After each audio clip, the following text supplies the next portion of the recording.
Good afternoon, everyone. Welcome back to the 17th session of our program. Today, we will be starting with the fourth module, and it's on social determinants and impact of serious health related suffering. And today, we will be discussing on the topic suffering. And I'm very pleased to invite and introduce you all to Dr. Deepak Varghese, who would be the resource person for our today's session. Dr. Deepak Varghese is basically a community health physician, and he has been working with Pallium India since uh, the last 2 years. So, welcome you, sir.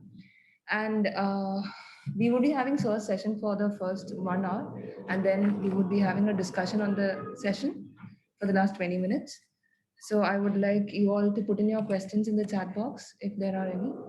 Thank you. Over to you, sir.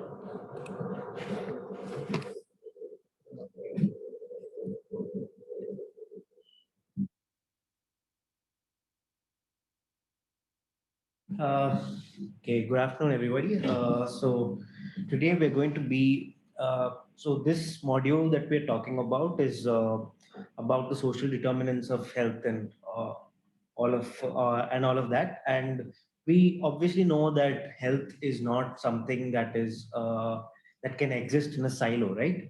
And when we talk about health for all, we always there are so many things that go along with health.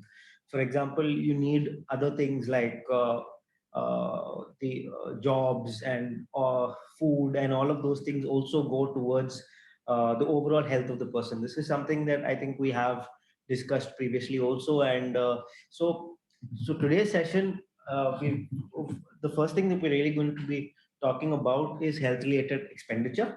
So the and so by what we want to see through this session is basically we want to get familiar with some of the terminologies that we kind of use. So why expenditure is because health related debt or health related costs are one of the most common reasons why people are pushed below the poverty line. So you can have people who are fairly well off who suddenly become uh, who suddenly reach a stage in life where they can't really cope with health related costs, and it's the most common reason why people below the poverty line. So it's important for us to just address this and understand some basics around this.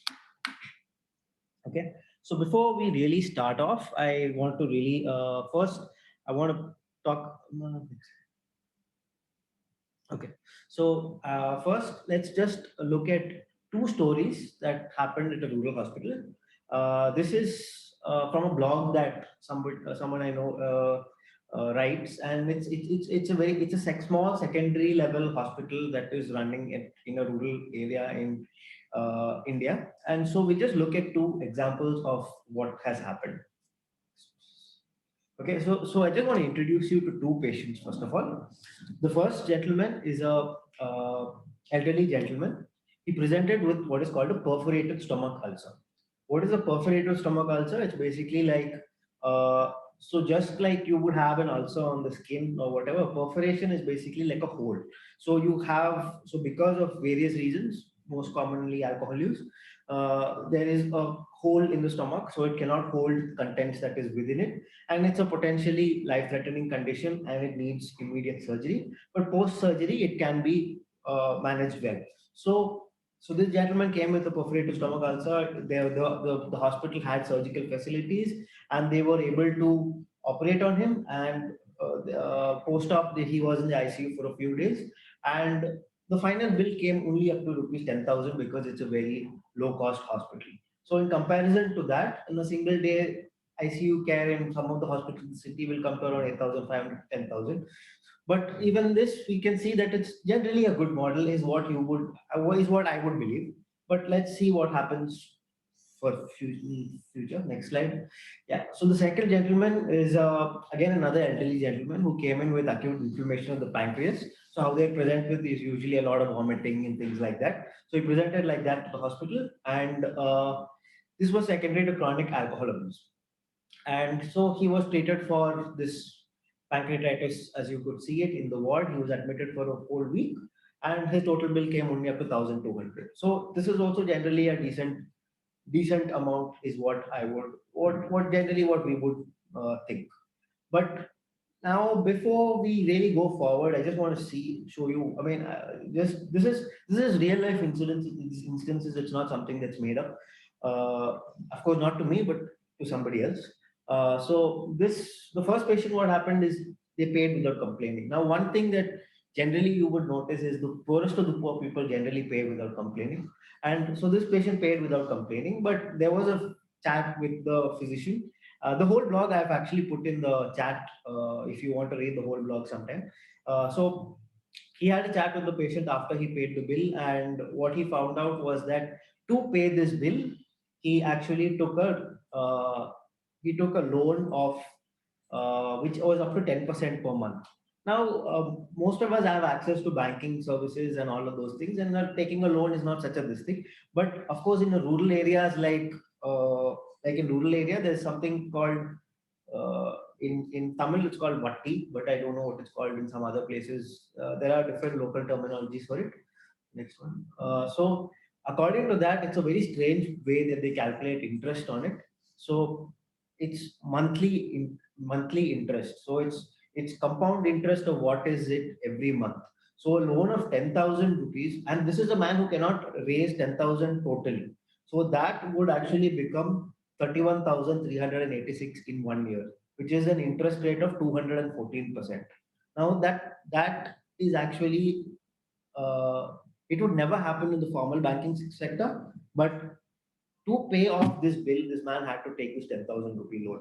And ordinarily, there is no way that this man would be able to actually pay back that amount. And if he could not pay back this amount, he would have to work as a bonded laborer for the rest of his life. And this is not something that is fictional or something that does not happen in India. It very much happens in India. So I just wanted to point out some of those things that happen. Next slide. Yeah. So, of course, thankfully, the hospital, being a charitable hospital and all of that, when they found out, they intervened and they paid off the loan immediately. Which again, the money lenders and all opposed, because for them, that kind of free labor is more important than the money actually. So that was a bit of an opposition that happened, but still they intervened and they paid off. But again, is it possible to pay off everybody's loans in this country? It's not possible. As a healthcare system, that's never going to be a sustainable model. So that's out of the question, right? We can't do this for all patients. So let's look what happened to the second patient. So the second patient, the wife, it was 1,200 bill. They asked for a reduction of 400 rupees, and the hospital said no, because it was, they had this belief or this principle that, if it's alcohol related, we're not going to write off bills, because if you have money for alcohol, you have money to pay your bill. And because of that, initially they said no, but then they found out that this caregiver of this man was actually walking around offering to sell her 6-year-old daughter for 400 rupees. So again, it sounds very horrific and all of that when you look at it like that, but that is something that happens in this country. So, but again, hospital thankfully wrote off the bills and all of that, and thankfully nothing. There was nothing of that sort happened. But the point I wanted to make is that these are things that we have to be aware of, right? I mean, I'm not saying that there's an easy solution to any of this. I'm not saying that we can remove all the poverty in this world or whatever, any of that sort. If we can't, let's be realistic, we can't do that. So, but and obviously we can't afford to write off all bills, right? So not all bills can be written off, because the hospital needs to sustain, right? So next slide. So how do we approach this problem, right? So uh, this is not an exhaustive list of all the things that you could do, but some of the things that I could think of is one is probably better health financing, right? The second thing is probably a better banking system, because clearly what happened is this man had the two examples below, they had no way of taking a loan from the formal banking system, which is why they had to go into these often illegal uh, informal banking kind of money lender kind of things, where so perhaps things like microfinancing and all of those things could come into play. The third thing is probably stricter regulations on these money lenders and all of those things, but I'm not sure how this thing. So I am obviously not an expert on banking sector or any regulations and all of that. So one of the things that we're going to look at is probably some things of health financing, right? So we just kind of look at some of the jargon that is involved in health financing, because the idea is not for you to understand every single thing that I'm going to be saying today. We're going to have chances to discuss it. You can always reach out to me by email or whatever. We could discuss it. That's fine. But the idea is more to kind of understand some of these uh, things of how health financing works. Right. Next slide. So what is health financing, right? So health financing at its core is basically how financial resources are generated. That is how these financial resources are created or generated, how they are allocated, and how they are utilized in the health system. So, next slide. So why bother, right? Why do we as whatever psychosocial clinicians, psychologists, social workers, or anything of that sort, uh, really want to uh, deal with these kind of issues, right? And if palliative care is about compassion and kindness, do we really need to discuss money, right? I mean, there are a lot of people who will say less, it should all be free, but the reality is that money makes the world go round, so to speak, and you really need to understand a little bit about how this works, because in the end of the day, it's going to help us deliver care better. And for some of us, we may feel that these financial decisions are out of my scope, and as a social worker or as a psychologist or whatever, I don't have say on how financing is done in my setting, but that's fine. That's fine. The point is not to suddenly take all these learnings and suddenly put them all into practice. The point is to get more aware of how these things work. So why talk about money in healthcare? Ultimately, like I said, you need money to pay your salaries for your healthcare workers. Without that, you're not going to get them. You need money to buy medicines. You need money for your facility. Certain government schemes like Janani Suraksha Yojana, whatever. There are systems where you incentivize healthcare, right? You say you come to the hospital, I will give you this much money or something like that. There are so many schemes like that. So even if you want to do a scheme like that, then you need money, right? So without that, it becomes very difficult to actually uh, be a part of the healthcare system or to run this thing. And I'm sure a lot of you would have run into these problems or these things as I don't know if some of you have your own institutions. Probably this could be this thing. So basically, my presentation today has two broad parts. One is an academic, very theoretical part. Bear with me there because some of it may get boring or too technical, but I can tell you for sure that there is something that I'm going to give you some practical resources at the end of it as well, so that it can be useful to you. So okay, before we really go into health financing or whatever, I just want to remind: are people familiar here with the principles of bioethics? Uh, if you are, some things is like there's autonomy, there's beneficence, there's non-maleficence, and there's justice. So autonomy is where the patient decides whether they do what they want.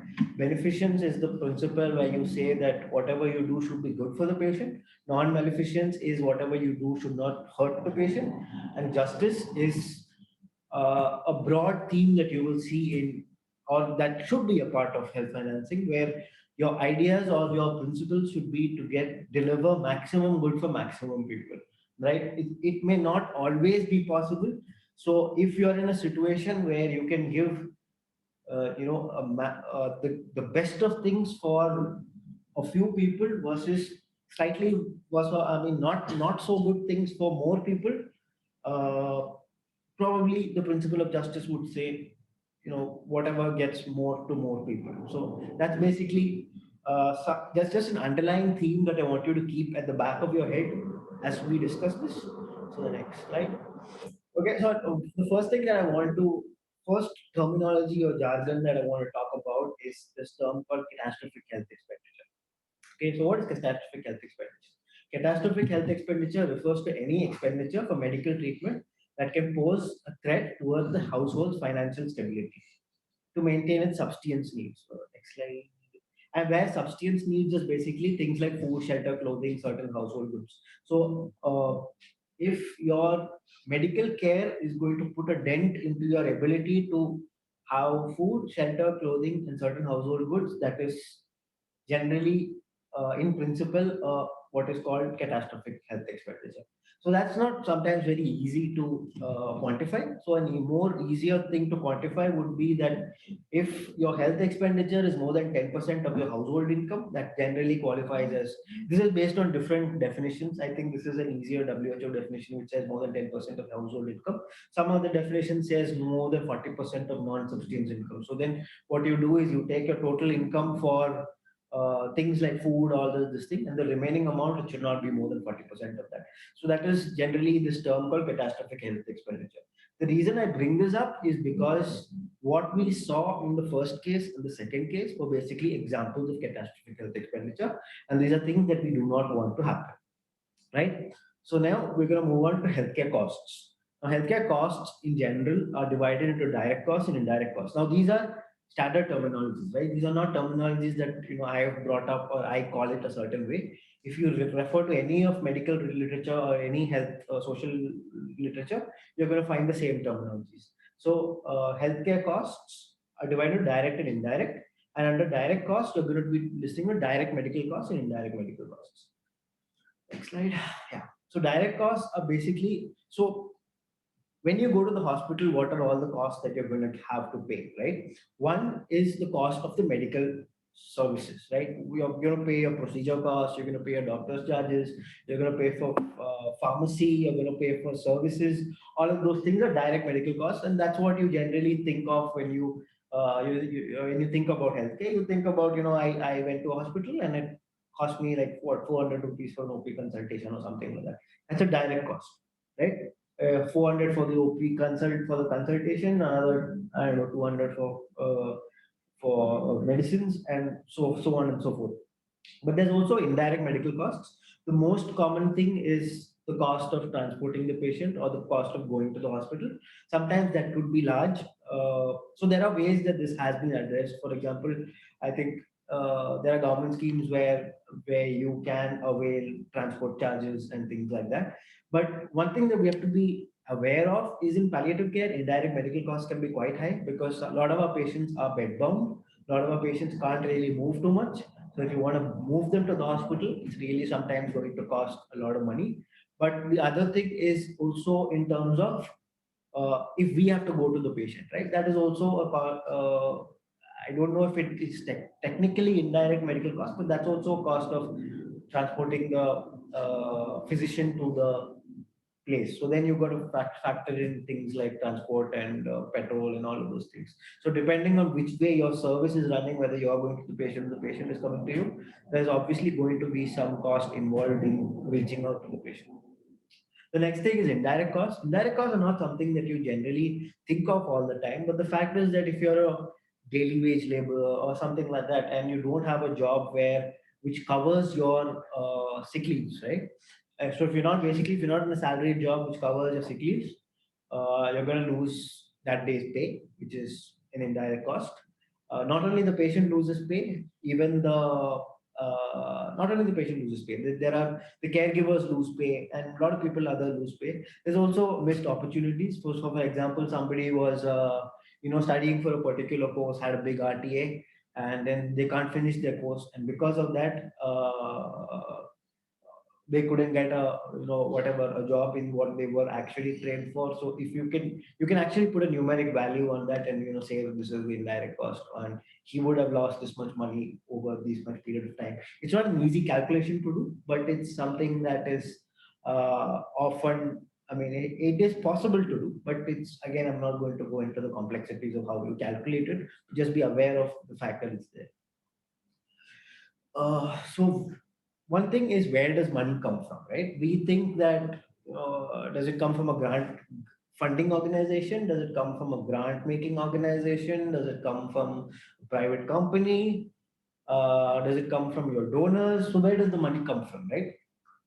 But let's say the fact is that money always comes from the people, right? It's like the reason why I say money always comes from the people is because Uh, where does the government get money to pay for government hospitals? The people, through taxes. Where do insurance companies get the money to pay for treatment? From premiums that the people pay. Where do NGOs or donors get money to donate? It's from profits that they make from selling products to the people. So one thing that we always have to remember is that uh, ultimately money is something that has to keep turning over, and ultimately it comes from the people. And it's good to keep this in mind, because it's always important to remember that even if someone has given us untied funds, we are still trustees of that fund, and we are still responsible to, we still have a responsibility to use it in a, like came back to that point earlier of justice, where you really have to use it effectively for the people. So, how the functions of health financing, right? You have three broad things that I want to talk about. One is collection. Where does the money come from? How do you pool that money? Where do you put all that money together? And then how do you buy something? So I don't want to go too into depth of that, but collection, sometimes called resource mobilization. If somebody has a question or whatever, just put it in the chat box or something. I'm happy to take questions. If this is slightly going above head or whatever, that's fine. Just stay with me for some time. I'll get past this as soon as I can. So collection. So where does the money come from? It comes from things like taxes. So if you're thinking about the broad health system, where does money for healthcare come from? It comes from taxes, it comes from insurance premiums, and it comes from direct payments. So if you're looking about smaller organizations, maybe money comes from things like auctions and awareness drives and runs and all that. But either ways, you have to generate that fund from somewhere, right? Because we remember, health financing is also about generating the money. Pooling is basically where you take all of that money. So not everybody who gives an equal share will get an equal this thing, right? We'll go into things like how do you do things equitably in the next session, because we have a session on equitable distributions. But I just want to remember that pooling is basically where you take money from all your sources, put it together, and decide where to use it. Next slide. And purchasing is basically where you purchase health services, right? So if it's a government, you purchase health system from, you purchase services from the government health system. If you're a private insurance company, you take premiums from your users, and then you purchase it from the from the hospitals, private hospitals or whatever. So basically, this process always happens, right? Where you're buying it and you're purchasing it. So generally, when you have private insurance companies where you purchase, where it's a cashless system, you've actually paid for it in your premium, and you're kind of, the insurance company has purchased it for you. That is the basic funda behind that, how that works, right? So this is something that you don't really need to know too much about, but models of reimbursing the health system. So when the health system works, or when you have employees who work for you, there are different ways where you go about it. One is fee for service, where you say that these are the number of whatever your targets or something like that, and you've seen 20 patients, so you get paid for 20 patients. That kind of a thing. That's not generally a very good model, because as you do see it sometimes in things where you have these private GPs, and if they have to have sustainable this thing, they have to see those many patients per day, because they see those consultations and they get those this thing. So if you are maybe a private practitioner, that's generally your model, right? Where you offer your services to 20 patients per day, and you get that much into consultation fees for that day. So that's fee for service. Salary is basically irrespective of how many patients come, you're going to get the same amount. Generally a better model. These last two things, capitations and diagnostic related groups, we don't really see them too much in India, but in foreign countries like the UK and Thailand, what happens is that a hospital is generally paid one lump sum, and they say that anybody falls sick in this area, the hospital should take care of it irrespective of the cost. But that generally gets covered because it's a huge amount. So that's the this thing, right? So that's some jargon or whatever. So mechanism of health financing. Uh, there is there are only two ways that basically you can pay for healthcare, right? What are we used to? We are used to, if I'm sick, I'm going to the hospital, I pay money when I'm sick, and I get my treatment. That's what generally most healthcare in India is. You fall sick, you pay, and you get your healthcare. But that's not often a very ideal way of financing healthcare, because one, when you're sick, you generally, you already have so much of tension or whatever, and there, getting money at that situation is quite hard. The other way to pay is you make regular prepayments. That's like what you call a health insurance or whatever, and you make those consistent payments throughout when you're healthy, and then when you have a need, the money is already there. So there are, next slide. uh, so generally, direct payments are not always very preferred. Prepayments are generally more optimum, but again, it depends. So we'll just look at it in a slightly more this thing way. So benefits of prepaid financing is, one is this thing called risk pooling. So everybody pays. The people who have sickness, who don't have sickness, everybody pays a certain amount, and then. It's what sometimes in some colloquial, it's almost like what is called chitti sometimes, where everybody puts money, and the person who needs it uses it. So that is kind of like risk pooling, right? So and you contribute when you're healthy, so you're not contributing under duress, you're not contributing at a point in time when you are under pressure. You have already pre-planned it, and because of that, you're kind of better. These are some words that are generally used in context of prepared financing. One is adverse selection. So adverse selection is basically where uh, most people who are going to take health insurance are at the risk of being sick. So in that kind of a this thing, the insurance company really gets hit, because you're not collecting money from people who don't have risk, and you're only giving out money to people who has risk. So sometimes that model doesn't work too well. There's something called patient-induced moral hazard. So patient-induced moral hazard is basically when now you say that I have paid 5,000 rupees as premium, and even if I have no illness, I'm going to say that anyway I paid the money, I might as well go and get 10 medicines. So that's not how it. That's, a lot of people think like that, right? So again, if that happens, uh, again it's a little difficult to do your to run the system well. Provider induced is where you say that if anyway this patient has insurance, I might as well do a CT. It's not really indicated, but since he has it, you might as well do it. So that kind of a thing is provider induced model hazard. So when all of these things, when they happen, sometimes that model can somehow becomes a little unstable. Cost escalation is something I would give the example of maybe US or whatever, because when you have insurance covering, the cost of that service generally tends to become more expensive, because so for example, an MRI in India will cost you 6,500, 7,000, whereas in say in the US, it may cost you maybe close to a lakh or something. So that cost escalation is because sometimes it can be because of these kind of models. So that's not something that I'm going to go into in very much detail now. And again, obviously, we know insurance fraud is something that happens. So assessment of health financing, whenever we have a model, we want to see if it's feasible. So this is something that we can actually do, where look at it in terms of, is your model feasible, is it equitable, is it efficient, or is it sustainable?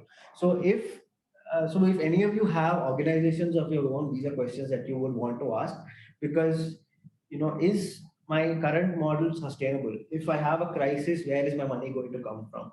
Or those kind of questions are questions that you have to ask when you are in a position of health, and not when there is a problem. So these are things that these are some ways to assess health financing. So again, models of health financing. Next slide. Okay, the most common. Okay, these are some fancy names. I don't want to get into the details of each of this thing, but I just want to give you an overview of what these things are. The most common method of health financing in India is out-of-pocket expenses. And honestly, that is not the best model of healthcare financing, because out-of-pocket expenses means if you don't have the money on you at that time, people end up in trouble, and that is how people end up below the poverty line. So out of pocket expenses is one model that is commonly seen in India, not a very wise model. Then you have other models which we will look at next. uh, just go for front, no, go from. So in this previous one, Yeah, so this is basically one model that I want to this thing. So in India, if you see, around 62% of all health financing comes from out-of-pocket expenditure, whereas over 30% comes from public expenditure and only 8% comes from prepaid models like insurance. But if you look at, a country like UK or US, yeah, don't look at the US, maybe look at UK, where out of pocket expenditure is only 10% and 83% is, actually public expenditure. So that is generally where we would want to be. But again, for personally, I mean, at an individual level, at our levels, it's not really something that we can do, but I just want to get idea of what it is. I'll just go back now to where I was previously. Back. So next, yeah. Yeah, so the beverage model is basically it's a single payer system. Sometimes when you read the newspaper and when you read some of these discussions where with Obamacare and all these things and whatever PMJ and all Ayushman Bharat and all, you will see these terms. So I just want to make you a little familiar to these terms. And the single payer system is where government pays for all healthcare through taxes it has collected. So this was basically a big reform that came in the UK. Basically, it started off in the UK post the Second World War, where you had this Beveridge Committee report, and this is something that they had suggested, where they say the government pays for all healthcare, and it's basically it has a more of a rights based approach, where it says that everybody has a right to healthcare, and so everybody pays taxes, and all of that is pooled together, and it gives you healthcare back through the government system. So taxes are paid, government pays for this thing, and that's it. How it helps is it helps by eliminating competition and keeps prices low. So that is okay. I'll deal with that later. So the demerits and dangers is long waiting lists, and again, if there is a situation where taxes cannot be collected, like war or something, a big pandemic or something like that, this system sometimes have can be in trouble. So this is the beverage model. Next one is, yeah. So examples is mainly UK, Sweden, Brazil, Sri Lanka. All of these countries basically have spend a lot of GDP on health. 15% of GDP is spent on health, compared to India, which spends 2% or 1.8% or something on health. So that is the big difference. But UK, so large chunk of it comes from taxes, and a large chunk of it goes back into health. Next one. So Bismarck model is basically where it basically came from Germany, from Otto von Bismarck. If any of you follow history, so it's basically a very similar system to what maybe the ESI model or something in India, where it's everybody who's employed in the formal sector pays a certain amount of premium based on their salary, and everybody pays. They have health insurance, and when they get sick, the health insurance takes care. So it's kind of like an insurance based model. So, but it is more for the formal sector because it doesn't really account for people in the informal sector. The problem in India is a huge proportion of people work in the informal sector. So again, this is there in the sense that the employees of I'm not sure how many of you are familiar with the ESI model, but the ESI model is something like this, where everybody pays a certain amount every month, and later on there are ESI hospitals where they will give you healthcare. That's called social health insurance. Next, so that's mostly seen in Germany and places like that. So private health insurance is, again, I think some of us may be familiar with, but again it's an inequitable system because not only the affordable can afford to pay for private health insurance, right? And it's a for-profit model where and it's voluntary, but you're paying according to the risk. So if you're an older person who's taking health insurance, you're probably paying a higher premium compared to someone who's lesser, who's generally healthier. So community health insurance is actually a quite interesting concept where you generally it is like from the community itself, everybody puts in money. So it's something that's been tried in a lot of these community health settings where everybody pays a certain amount every month, and then when anybody falls sick, they use that money. So that is uh, it's a nice model. I mean, it's usually it's quite informal and it's not very highly regulated or whatever. But the problem with that is because it's run by the community and all of those. Sometimes it can run into a lot of internal disputes because it's not very highly regulated by any authority. And there's also one example that I know of personally is that I think some an organization where I work tried something like this a long time ago. But what happened is people started saying that I paid a premium earlier, or now when I'm coming, you're not this thing. You're not. For now, then suddenly they decide that they want to come to the hospital and get everything for free, which doesn't really work out too well. But it's something that has been tried. Some places have been successful. I know of places where this has been successful, but it's quite a tricky thing to do without formal government this thing. Okay, next. This is the one that somebody asked me, right? Singapore is doing quite well. Uh, yeah, so it could be any of the factors. I'm not very sure what model the Singapore uses. I think they might be having something. A lot of countries have mixed models, like the USA and all have mixed models where it is insurance based, like taxpayer insurance based, but then it goes through but that goes through private hospitals. So that it might be something like that. So that is the this thing. No, but the point of the graph was basically to show you what proportion of out-of-pocket expenditure is there in each countries, and to show you how much of it is actually that out-of-pocket expenditure is not very ideal, right? So that was my point I was trying to make. Yeah, so this basically gives you a split of how healthcare costs are actually in each this thing. So if you look at it, a large proportion of it is generally whatever hospital and nursing charges. It's a very small, uh, so doctors' fees and all is actually quite small compared to the rest of the health system. So sometimes you may say that I'm going to be very benevolent and generous and going to write off all my fees. But the fact is that even if you do that, the fact is that remaining things can't be written off, right? The money has to come from somewhere because it's only a very small proportion that actually goes towards any particular person. So then that is the thing. So the remaining things like medications and all of those things, you still have to raise the money. So that was basically my point with the slide. Next one. Okay, so now I'm going to really talk about something that a lot of us may have heard, but I just want to break it down into what it really is. So universal health coverage is this whole concept that came about a few years ago where people talked about all people having access to healthcare of sufficient quality without having to endure financial hardship. That is basically the core essence of it. It doesn't talk about all services. It doesn't talk about having the best quality. It talks about services that are essential and should be, I mean, healthcare of sufficient quality is the only thing it says.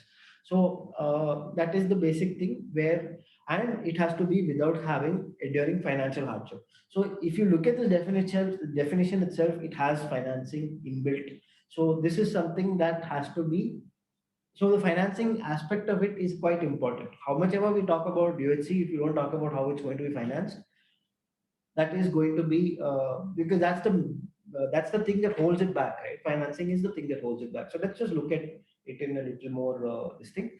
So this is a graph or whatever that you may have seen before. I just want to this thing. So if you look at it, you have three verticals, right? One is the health financing component. If you look at it on the whatever x axis, I mean y axis, right? Reducing costs, sharing, and fees. So this is where you would want to shift towards more prepayment type things. The x axis is basically the proportion of people covered, right? So there is the population of who is covered. So you want to cover maximum number of people, and the z-axis is the services. So you want to cover maximum number of people with maximum number of services and reduce the out-of-pocket expenditure. So I pay the financial protection. So is this cube kind of clear? I'm sorry if if it's slightly over this thing, but we can discuss this thing. But so it's basically services that you're delivering, uh, populations you're covering, and how is that going to be financed? Those are the three pillars or the three big topics that you cover under UHC. And so under services, obviously we want palliative care services also to be included. The UHC definition includes palliative care services, and it's something that we should always distinct for, that palliative care is not an optional service; it should be this thing. So how do you choose what services are the best? There are a few fancy, complicated ways to do it. I just want to bring about two words. One is cost benefit analysis, and the one is cost effective analysis. So in a cost benefit analysis, you basically try to convert this intervention into monetary terms, and you say that I am going to save this much money by doing this intervention. And for cost effective analysis, you're going to think in terms of outcomes. So you're going to think about it in terms of these fancy things called DALYs and QALYs and all that, which is disability adjusted life years. So you say that my intervention, so disability adjusted life years is the number of years lived, and the number of years lost because of the illness. So years of life lost, actually lost, plus the years lost to disability. And so that's a really complex calculation. I don't want to really this thing, but that the important thing is cost effective analysis looks at outcomes, cost benefit analysis looks at it in terms of monetary terms. So that is just some, if you see it around in some literature, just so that you're aware of what it means. Okay, so this is just one graph that I made, and I just want you to have a look at it. So you have the cost of the service, and you have the effectiveness of the service, right? So generally, if you see, a lot of times you have low cost services that are ineffective. That is not something that you really want, right? Low cost, and you have high cost, highly effective services that are very high cost. That is also not something that you generally want, because it's unaffordable for a lot of people. Ideally, what you would want, or ideally what as a someone working in a low resource setting wants, is a highly effective service that is of low cost. So that is basically the this thing. So that's where you can see that circle there. So low cost, effective care. That's basically what you want to include in any this thing. So the thing that I wanted, why I wanted to raise this, is because a lot of times the social workers or whatever, we're going to have requests for a lot of things, to pay for this, to pay for that, to pay for this. One question, as whenever you're, if any of your clinicians or whatever, is that is, can I achieve these same results with something? Can I have as effective results with something that costs less? That is, if that is the pursuit that we have, actually we can actually reduce a lot of the costs, because sometimes there are things that are very high cost, but if you look at it in effectiveness, it may cost you the same as something that is quite low cost. So that's just something that you keep in mind when you're writing prescriptions, or when you're ordering investigations or something like that, if any of you are in that situation. Next. So that was all my theory. I'm very sorry for all of those things, but the theory part of it. So the idea was only to familiarize you with some of those terminologies. I'll share it with you. You can go over it, and if there's something that you didn't really understand, you could always come back and ask it as a doubt, or you can really read up about it on your own. That's fine. That's fine. It was just to introduce you to those terms, right? So what can we do? One is the awareness. That is the most important thing. If we are not aware that patients can go into debt or can be in such problems, we're not going to ever be in a situation where we are addressing it. Even if money comes from a donor, we have to be responsible trustees of that money, and look at your own health financing systems. Like if any of you have your own organizations or whatever, look at it if it's a sustainable solution in the long term. Are you using resources in a just manner by giving maximum good to maximum people? And sometimes if you are any of you are in a situation where you're writing or ordering something, be aware of how much each test cost, or is there any lower cost, lower less costly effective solutions. And uh, remember indirect costs, because indirect costs, it's not coming very prominently, but remember that that is also a cost. And most importantly, it's also important for us to know as social workers or as any whatever field we are, especially when we're working in palliative care, to be aware of the local health insurance and government schemes. So that is something that is very, very important for us to know, because when we talk about, all of these things that we talked about, a lot of it is at the level of policy making, a lot of it is at the level of government or at very senior administrative levels. So if some of you have your own organizations, that could be very useful, but otherwise it's that's not very practically going to be very useful. But what's going to be very practically very useful is knowing in detail all your local insurance schemes and local government schemes. So next slide. Some of the local schemes that I just brought up. I mean, I can't go into detail of every government scheme out there, because government schemes are generally very state specific and very country specific. I don't. We have out of country listing, yeah, but it's generally very state specific. And so it's important for you to know what schemes are available in your respective states. That's something that I would strongly advise everybody to do. This next one. So the previous slide. So one scheme that is there all over the country is maybe your Pradhan Mantri Jan Arogya Yojana, which is a part of the Ayushman Bharat program. But again, that has very specific. Ayushman Bharat is basically this health insurance scheme where what they do is they take, it's like an insurance scheme where where money is take where taxpayer money is basically used to have insurance schemes that are provided in private hospitals. That is the basic gist of Ayushman Bharat. I mean PMJ. There are several merits and demerits of it. I'm not going to go into the very depths of those discussions, because then it becomes a very different debate altogether. Uh, RSBY is something that we see that was previously there. PMJ will actually supersede RSBY in the coming future. So we need to know who are the patients who are eligible for RSBI. Basically, the idea behind this is to make sure that somebody who's eligible for a scheme should at least receive it, right? Because if your most common cause of going below the poverty line is healthcare, and there was a government scheme which could have helped them, we should know that. That is basically all I'm trying to say with this. So if you're in Karnataka, maybe you should be aware of the SSA health insurance scheme. If you're in Maharashtra, there's a Mahatma Jyotiba Phule Jan Arogya Yojana scheme. If you're in Kerala, there's the Karunya Arogya Suraksha Paddhati.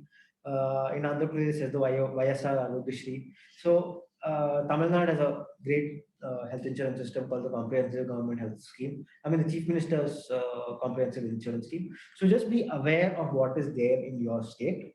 And the other thing, the next one is next slide, is be aware of all the pension schemes that are available. So there are disability pensions that are available. There are widow pensions that are available. There are old age pensions that are available. So I am not sure of the bureaucratic red tapes you will face. That will be very different in every state. That will be very different in every district. So I can't tell you for sure that you will 100% get the money. We know, the system is a very highly red tape system where it's sometimes very difficult to get things that are there on paper. But if you're aware of it, if you know what it is, then sometimes your chances of getting it may actually increase. So this is something that we can actually do for our patients. So I've kept some links. One is one is for Kerala, one is the PMJ scheme. The one that I actually want to go through is this website called Hakdashak. I don't know how many of you are aware of it. Can I share my screen 1 second?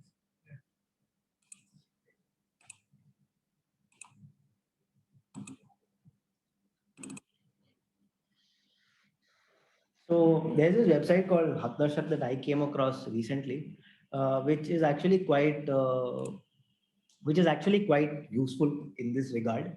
So they have this thing called the scheme gallery, where you can choose your state. First up on top here, you can choose your state. And the other thing is, if you're interested in schemes, you can choose that. You have to select basically three things here. One is you're interested in scheme category and scheme type. So suppose I'm interested in getting a document, right? Any document which is related to the healthcare sector and is a government document, and I apply that filter, I will get everything like Aadhaar card, caste certificate, death certificate, driving, this thing. So look at it for schemes. I want to look at healthcare scheme that is from the government, and I apply that filter. I can see what are all the government schemes that are available. They've basically created a huge repository of every government scheme that is available. So suppose this is the scheme, and if you go to read more, you can actually see what are the documents you need. So you need an Aadhaar card, you need a ration card for this, and you also see how to apply. It sadly doesn't seem to be there for. So this is something in Maharashtra. So just for the sake of this thing. So you have must have, and you have any one of these things that you need to have for this particular scheme. And there's a how to apply place where you can actually go and see, district office. This is the office you have to go to. This is what you have to do. So it's basically very, very useful in that sense, because you can select any state you want. Say, I suppose I want Delhi, right? And if it's in Delhi, you can select the local language also. So I get everything in Hindi, or I can get it in English because I can't read Hindi too well. So that is just something that you can. That's just a very useful resource. I'll probably put this in the chat box so that you can actually use this. So just let's see Kerala once more.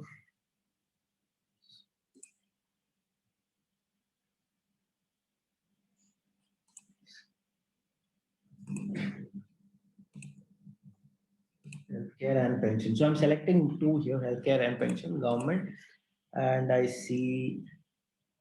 So there is something society for medical assistance to the poor or whatever.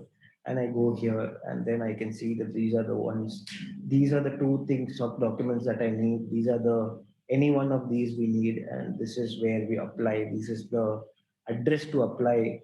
What are the eligibility criteria? Everything will be given here. So this is a private thing. It's not a government this thing. And of course, I am not. This is just something that I came across that I wanted to share. I do not have any other affiliation to them. So just a useful website that you could use maybe. So that was the practical thing. I promised you that I would give you a practical tool if you sat through all my theoretical this thing. So that is the website. So you can if there are any questions or something like that, I'll be happy to answer them or discuss them or whatever is the. So if in this Hatnashak thing, the initial thing you'll have to create an account. So they'll ask you for your mobile number and all of that stuff. Once you create the account, only you can access all these things. So that is one thing that you can.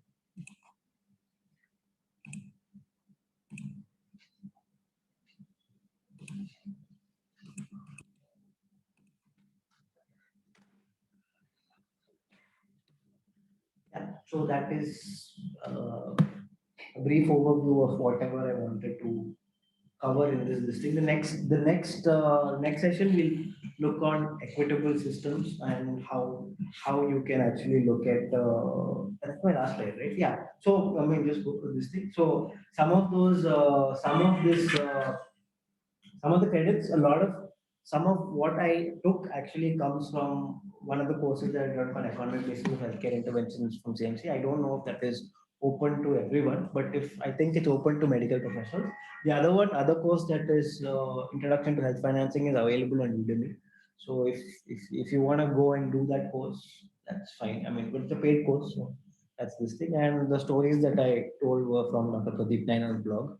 So you could, if you want to visit that blog, I put that up also. So I mean, so I'm just giving credit to that text. So that's my presentation. I'm happy to take any. So if anybody has any questions, please put it in the chat box or please kindly unmute yourself and ask your questions. So we have a question. When I was hospitalized for yeah.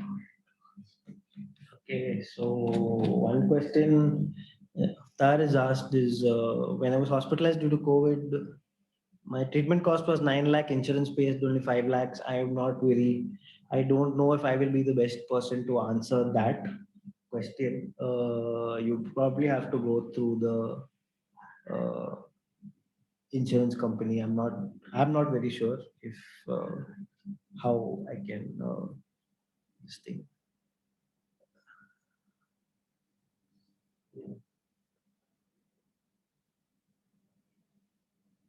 But yeah,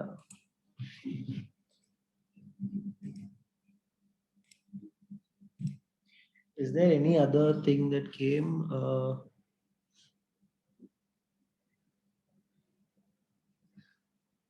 If anybody else has any questions, kindly unmute yourself and ask the questions. Yeah, I don't want to. I mean, the fact that it was very technical and all of those is not something that I want to. It shouldn't be as a. Please don't feel overwhelmed by it or whatever, because it's it was a lot of information. I know that it was a lot of information, but I mean, obviously Manisha will send you the PPT. You can go through it at your own pace, and my email ID is always there. I mean, I'll put my email ID here. If you want to have any further discussion or whatever, you can always reach out to me.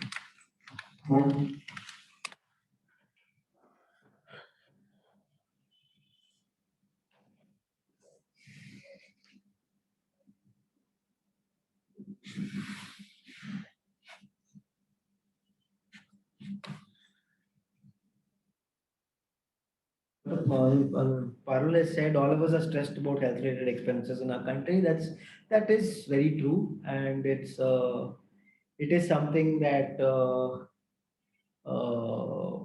that is it's a very real problem. So unless we actually try to get more and more, unless we try to grasp it in a better fashion, then I don't think we'll have a solution. Then the only way to do it is by taking these deep dives into difficult topics like this, so that we can actually uh, uh, get a solution there. So it's not easy, but it's a. Which country's health insurance would you prefer we should try to implement in our country in the near future? I don't. Uh, that is a very broad question. I don't know if we can. So the thing with every country is it has its own. It has its own pros, and it has its own strengths and weaknesses and all of that. One system that I personally like a bit is the UK has a quite a solid system compared to the US. I mean, US has a lot of problems in their health system, is what I think. I don't. I mean, I'm not going to give any categorically broad statements like that, but the UK generally has a decent health system.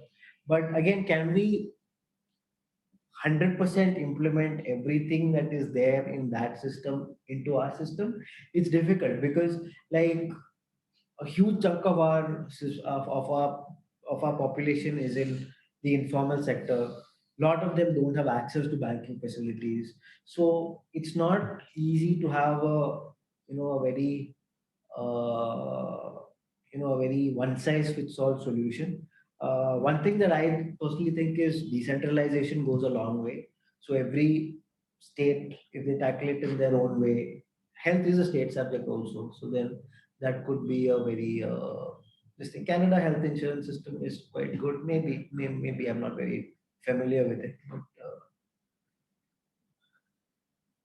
But again, the two broad things is, one is health insurance based. So the whole Bismarck thing is health insurance based systems, whereas the whole beverage thing is. So there are only two ways you can approach this problem, right? One is by having more health insurance, but that is also an avenue where you're going to potentially take private money and put it into public. I mean, public money and put it into private systems, which which in our country, I don't know how this thing it is.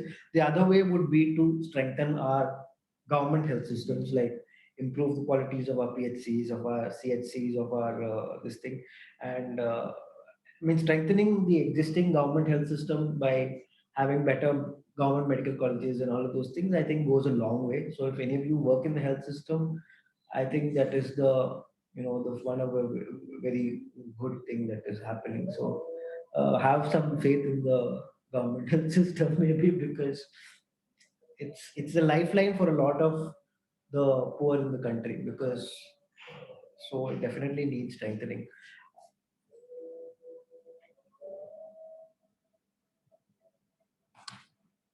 All social schemes, I feel, is a burden on the medical profession. Why would you say that, Rajni?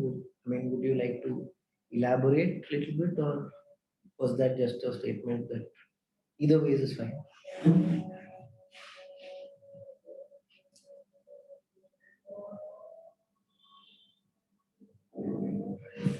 Dr. Rajni, if you could unmute yourself and speak up.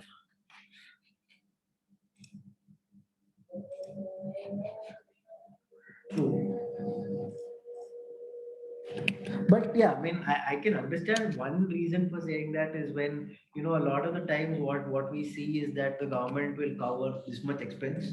Like suppose they cover 1 lakh for the this thing, and if you go to a private hospital, the actual cost for that will be 1.52 lakhs or something like that. So where does the remaining money come from? So that is one of the big barriers with the government insurance scheme like that. So that is definitely, I think that the frustration may be coming from there.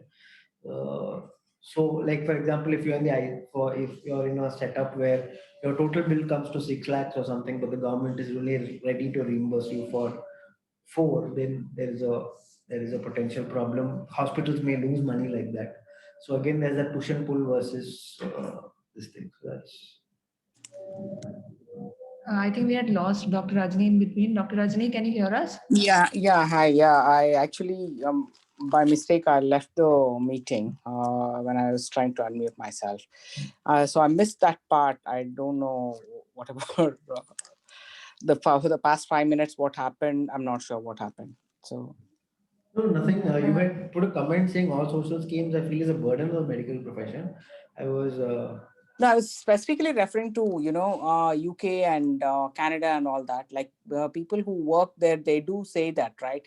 Whatever, the patients feel that the sense of entitlement in the patients, and everybody has to, kind of, the doctors and nurses, all healthcare workers have to overwork, to meet the demands of the patients, and whether the patients need or not, they definitely get admissions because they demanded things like that. That's what I meant. No, that And like I also said, we see that most healthcare systems are failing. So I don't know which is a good one, which is a bad one. It's difficult to say that, I feel, isn't it?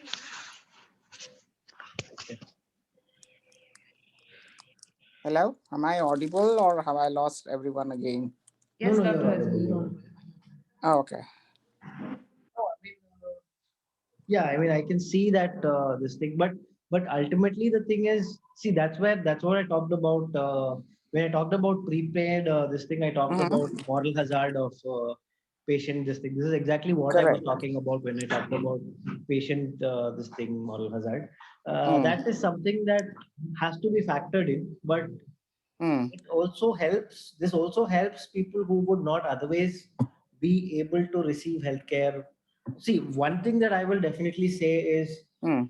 just because we're in palliative care, or just because we are in, we're trying to have equity, I mean, we're trying to have a fair ecosystem, that does not Mm-hmm. mean that we need to necessarily cave into every single demand ever made, right? That is not a view that I personally subscribe to. It also we also need to be discerning on what is the best in the overall this thing, and maybe safeguard what, if someone is, I mean, if somebody feels that, there is a lower cost effective treatment maybe, and if that is the best course of action, I wouldn't Mm. necessarily say that you have to heed every request that comes your way. I mean, so like I was saying, the poorest of the poor, like we saw that first man, even though he didn't have money, Yeah, he somehow paid. But you will yeah, also that's right. see, someone who's slightly better off than that, who have money and don't want to pay. So that kind of this thing also we will. I mean, that is a reality that we have to face.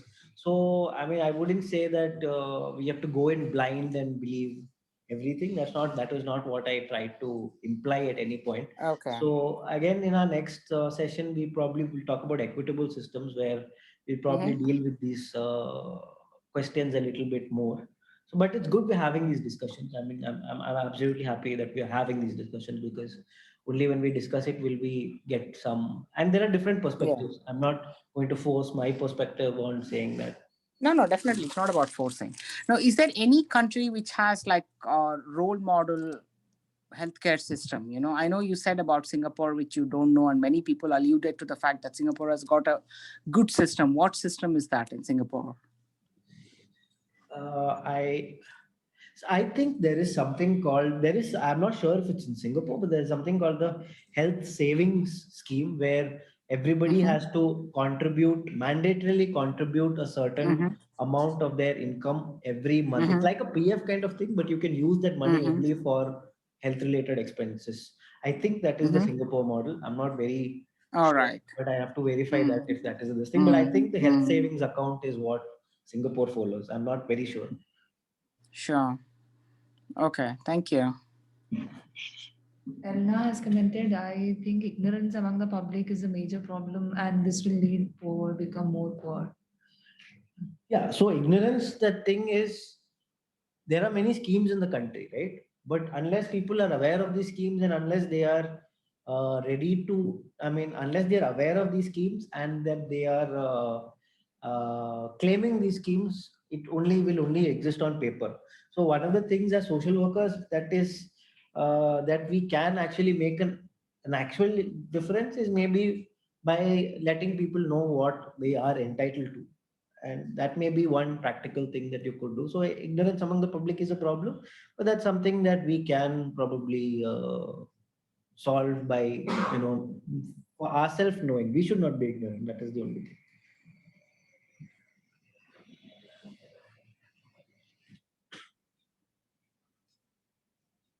Chemotherapy drugs are covered under Ayushman Bharat, probably. I mean, there are a lot of things that are covered in Ayushman Bharat. Ayushman, again, the other thing is that only a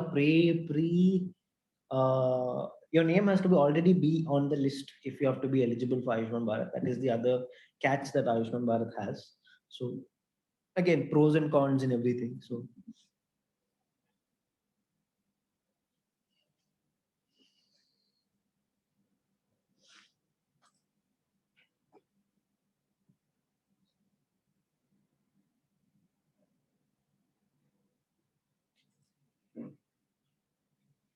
but I would encourage people to actually read up some of these things, because sometimes earlier, if we saw something of this nature, we always usually have a tendency to not go in that direction at all. So if you see the point was, if you see an article on something like this, it would probably help you probably read something on UHC or something like that. So that was the only reason behind introducing these fancy terminologies. If anybody has any more questions, please do ask. Avatar has asked, can you suggest any digest or journals to subscribe in which we get the latest details about government schemes, especially on that? Government schemes, the one thing that I showed, Hakdarshak, is probably something that gives you most details on how to go about government schemes. Uh, Apart from that, there are a lot of it's not journals or anything, but government websites will have a lot of these things. The PMJ website has a lot of those things. So you'll really have to go to the government website and check it out. But again, what exists on paper and what actually happens, there may be a difference. So that is fair warning. I mean, I think only once we see what happens on the ground, only that we can actually, each person's situation will be different. Some places it will be happening as it is written on paper. Some places it may not be. But unless you've actually gone on the ground and kind of done that digging, you really won't know this.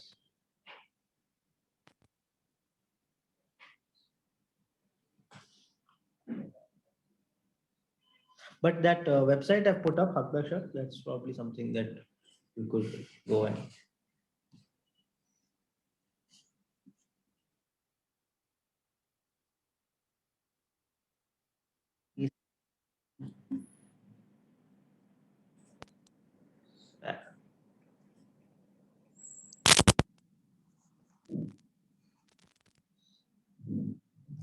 Alpa, please unmute yourself.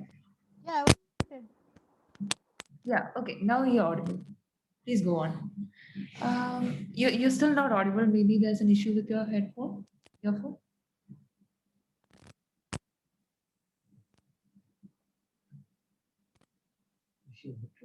No, she's not. Your voice is big. I think it's your earphones problem. Please remove it and speak if you can.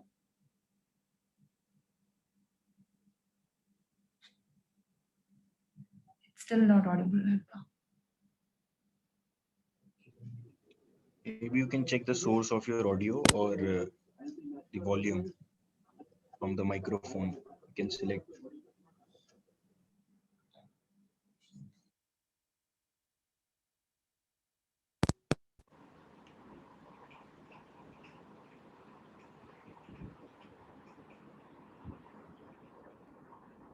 Alpa?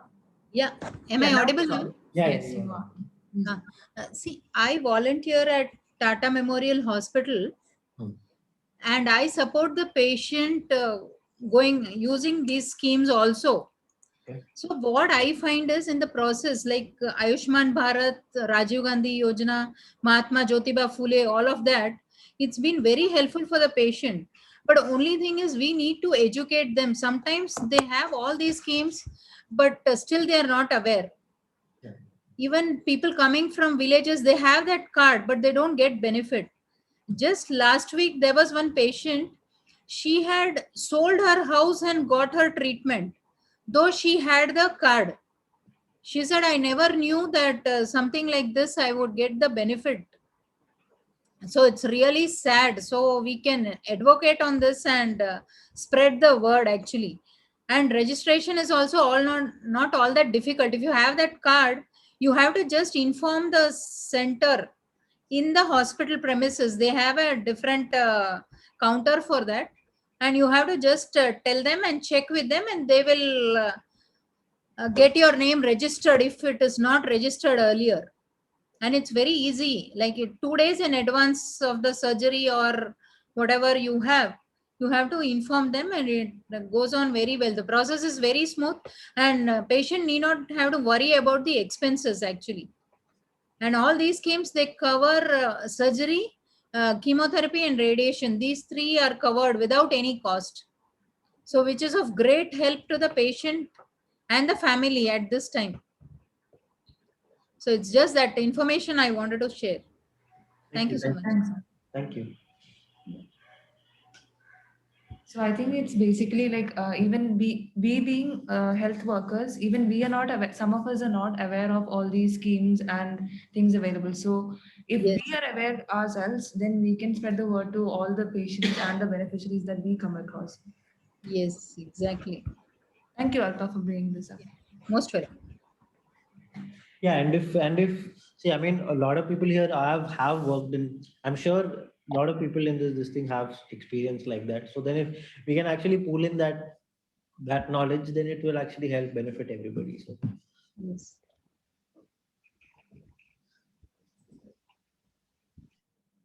Minu, are you speaking? Yes. Please go. When we offer the services of government in health sector, especially when we are offering this kind of health benefits, when we are working in government hospitals, we should know the geography of the government hospital and give give them a clear routing of the procedures, what they exactly have to be done. Then this kind of schemes can be utilized very effectively, because in my previous organization, I was able to ensure that all the children gets the benefit of RBSK. So that is also something very important, because different government organization works in different setup. They have different departments located in different places. So when this kind of government schemes work, so even a small seal is very important to, because this things goes for reimbursement. All the seals should be there, all the papers should be there, the copies should be there. So we should plan out, we should work out and make a route map for everything, and then things will become easy. I agree. I have worked it out and it was working very successfully. Thank you, Nima. Yes, I think as Parul has said, like the media can have an important play in this.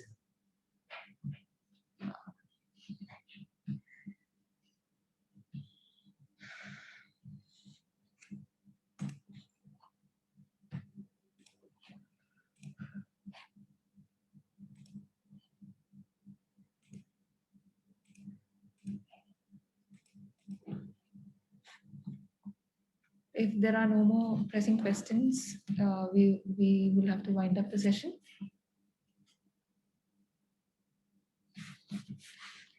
Thank you, Dr. Deepak, for the very enlightening session. So it has been really great that you talked about this, and it's high time that we all start reading about this a lot and sharing this information with all the people that we come across. So thank you everyone for being a part of the session. We'll be having a session in the coming week, and it will be on equity. Thank you so much, everyone. So please fill in the feedback form before you leave. It will be shared in the WhatsApp group as well. Thank you.